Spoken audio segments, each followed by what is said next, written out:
Have you ever had that nagging feeling that something's not quite right with the world around you?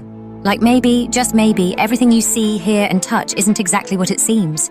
Well, buckle up, because we're about to dive deep into one of philosophy's most mind-bending ideas, Plato's Cave. And trust me, by the end of this video, you might be looking at reality in a whole new light. So, let's get started and explore the terrifying implications of this ancient allegory.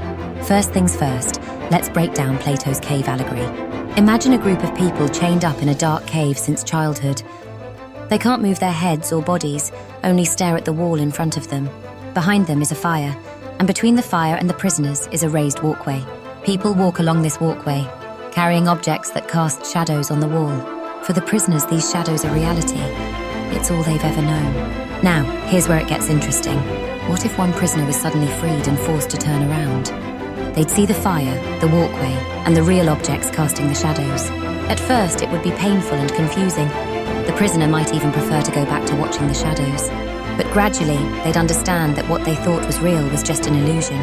This allegory raises some pretty heavy questions about our own reality.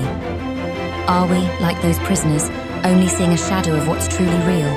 Is there a deeper reality that we're missing out on? Now, let's fast forward to modern times and talk about The Matrix.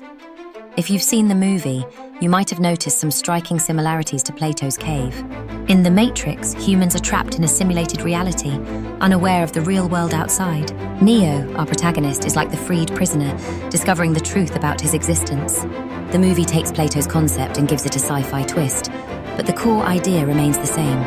But here's where things get really wild. What if our reality is actually a simulation? This isn't just science fiction anymore.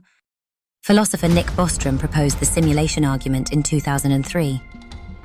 He suggests that one of these three scenarios must be true. Advanced civilizations never reach a level where they can create simulated realities. They have no interest in creating such simulations. We are almost certainly living in a computer simulation. Pretty mind-blowing, right? Bostrom argues that if it's possible to create simulated realities, then the number of simulated beings would vastly outnumber real beings. So, statistically speaking, we're more likely to be in a simulation than not. But let's take a step back and look at the bigger picture. What does all this mean for how we understand knowledge and reality? This is where epistemology comes in, the study of knowledge itself. Plato's cave and the simulation argument both challenge our basic assumptions about what we know.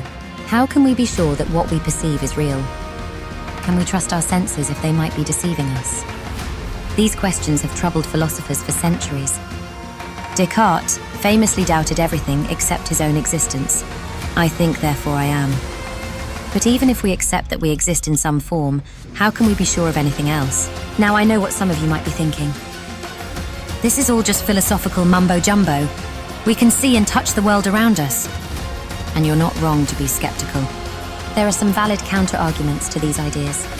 For one, even if we are in a simulation or some kind of cave, does it really matter? Our experiences and feelings are real to us, regardless of their ultimate nature. And practically speaking, we have to live our lives as if the world around us is real. There's also the question of infinite regress. If we're in a simulation, who created the simulators? Are they in a simulation too? It's turtles all the way down, as they say. And let's not forget Occam's razor, the principle that the simplest explanation is usually the correct one. Isn't it simpler to assume that reality is just reality? These are all valid points to consider. The truth is, we may never know for certain whether we're in a cave, a simulation, or plain old reality. But that doesn't mean these ideas aren't worth thinking about. In fact, pondering these questions can lead to some pretty profound insights. It can make us more open-minded, more curious about the world around us. It can encourage us to question our assumptions and look beyond surface-level appearances. And who knows, maybe one day we'll find evidence that conclusively proves or disproves these ideas.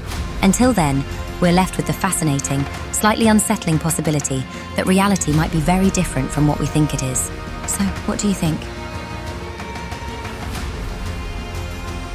Are we living in a cave, a simulation, or is reality exactly what it seems? Drop your thoughts in the comments below. And if this video made you question reality, even just a little bit, give it a like and share it with your friends. Who knows, maybe you'll help someone else break free from their cave. Until next time, keep questioning, keep exploring, and remember, the truth might be stranger than we can imagine.